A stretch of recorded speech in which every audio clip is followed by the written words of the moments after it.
Welcome to Downshift. My name is Matt. I'm here with the new electric Genesis GV70. And today's video is going to look a little bit different for two reasons. One, I'm at Road America driving a bunch of different stuff, so agility and speed is the name of the game. So I'm sorry that comes at the expense of our normal production value. And two, we're going to do things a little bit differently in terms of format. So if you like what you see at the end of the video, leave a comment and we'll see how we do.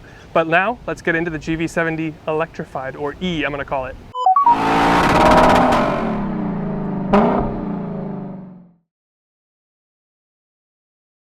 So for the sake of this video, we're going to cover the coolest features of the GV70E. Now you can see that obviously this looks pretty much like a normal GV70. And we're going to talk about the grille specifically here. This looks like a normal GV70 face, although the grille is kind of inverted. So this part, which is normally open to feed air into the engine, is now the protruding part and the main part of the grille. Of course, you want this sealed off for aerodynamics.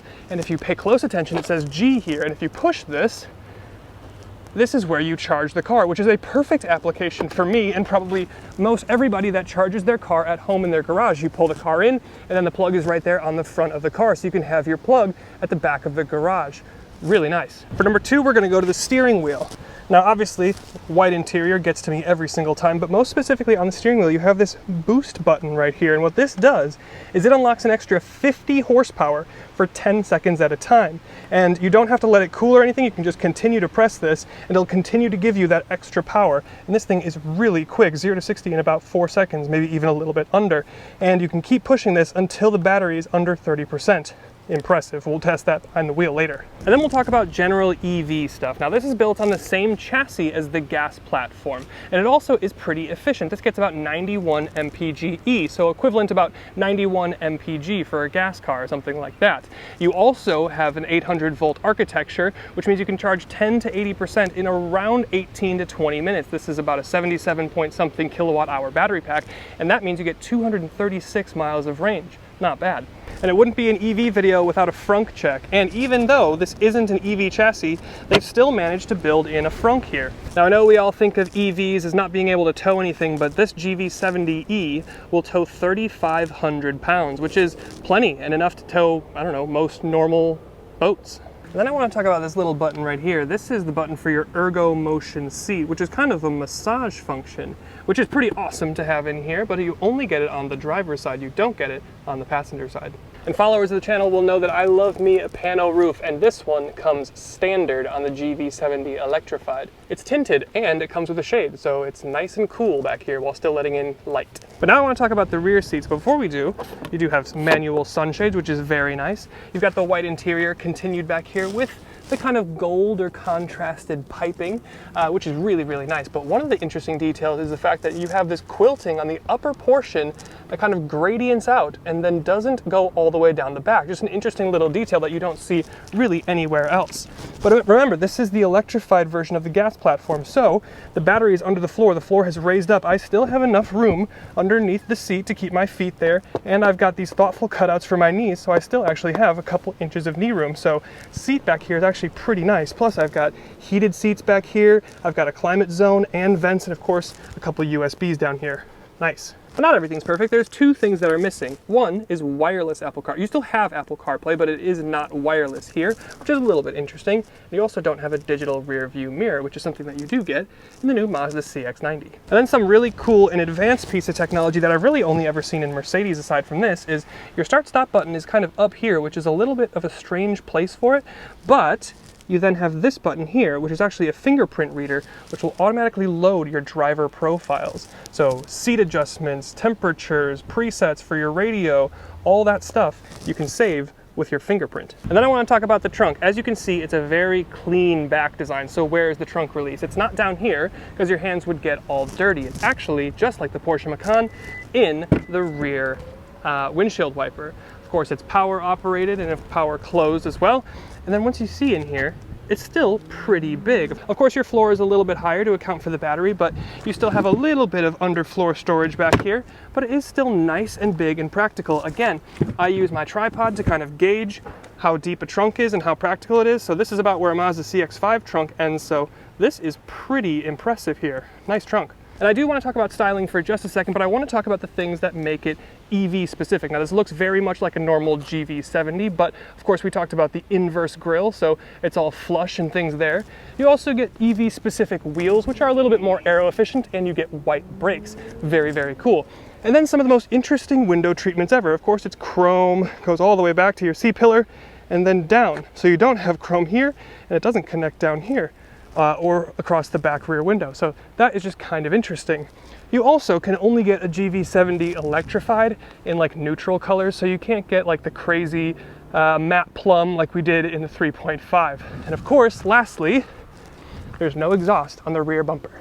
And then stepping into the cockpit, I want to talk about the gauge cluster. Now, as standard, you get this digital gauge cluster, which is fantastic. However, this also has the upgraded 3D gauge cluster, which doesn't come through on camera, but I can tell you, it is really cool. Interesting, kind of pointless gimmick, but really cool. Then I want to talk about your center screen. It is huge, over 14 inches, and go into reverse. Nope, that's drive. I'm stupid. Into reverse. And you have excellent 360 cameras. This top-down view is really good. Of course, you've got trajectory, and you have that kind of augmented reality style thing. So you can totally, I mean, look how fast this is. I can see every angle of the car pretty much immediately, and the car is color matched to the car that I'm in. Very, very cool. Now, other than that, it's a pretty normal infotainment system. The resolution is fantastic. You can get multiple things on screen at one time. You've got an EV screen to track your range and when you should drop things off or visit a charger. And then, of course, you've got things like quiet mode, which will, of course, kill the rear speakers, so you can still enjoy music up here without waking up kids or anything like that. So, pretty cool, very nice system here. And then there's a hidden thing in the screen. If you go into EV and then to this little dial for settings here, you can go to utility mode. And what utility mode does is it basically acts like Tesla's camp function, where you can still run things like the climate if you wanted to sleep back here. The last thing I'll mention is just, I think it's kind of a silly name to call it the GV70 Electrified, because electrified suggests to me, and pretty much everyone else, that it's maybe a hybrid or a plug-in hybrid. So not calling it like the GV70E, I think would make more sense. But with that, let's grab the key and go for a drive so we can test out that boost button. Okay. Behind the wheel of the GV70 Electrified, we are in sport mode. I'm gonna hit boost and we're gonna just hit it. Oh, oh, it's very fast. I'm getting like torque steer. Holy crap.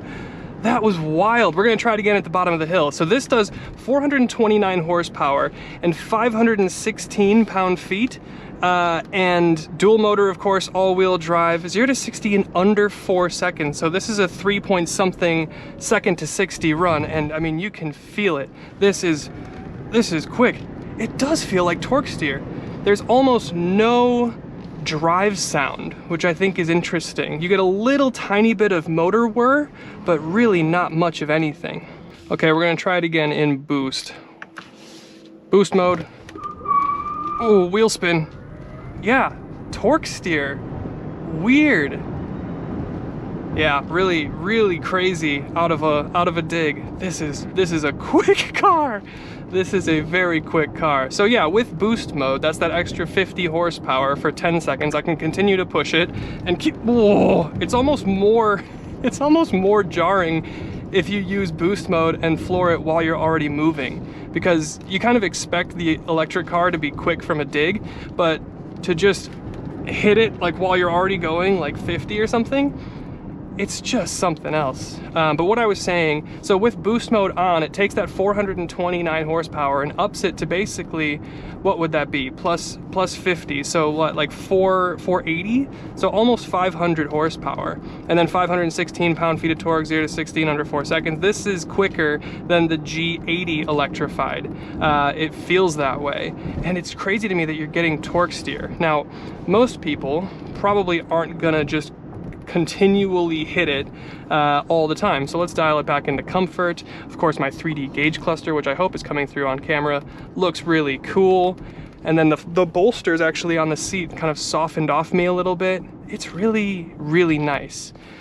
Which gives me an opportunity to talk about some of the cooler stuff going on that is genuine luxury stuff. Now, this car has kind of that that active road preview. So it's got adaptive suspension, but it also has like an active road preview. So it can adjust the suspension as the cameras are reading the road to give you the most soft and supple ride. It also has active noise canceling, so it'll play an inverted sound wave to keep things quiet in the cabin. That's something that people with EVs or people that are looking at buying EVs complain about a lot, is that there seems to be so much more noise, and that's because you don't have that ambient noise of tires and wind and, you know, that kind of like inherent mechanical sounds kind of laying that base layer of sound. So to have the active noise canceling, you have a really, really quiet cabin here, and it's really, really luxury. I would take this over like a GLC. I would take this over an X3 probably. It's just a really nice driving experience, and I think this car is a perfect application for somebody that maybe is curious about electric cars but doesn't want something so in your face, so recognizable as an electric car. I mean, this is kind of an if you know, you know kind of thing with the styling and the interior. It is just, from an aesthetic perspective, it's just a GV70, but it's just it's smoother in every capacity, it's quicker in every capacity, and it's just more refined because of the electric drivetrain. So it's a really, really nice luxury SUV that happens to be electric. I'm a big fan. This is very well done, and we're gonna have just a little bit more fun in sport. Yeah, I mean, it's quick without boost mode, but get into boost.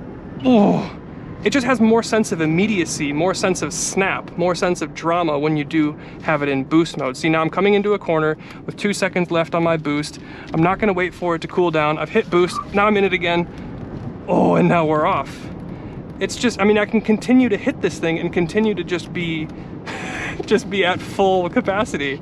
It's so cool. So yeah, big fan, like the GV70E. Nice job, Genesis.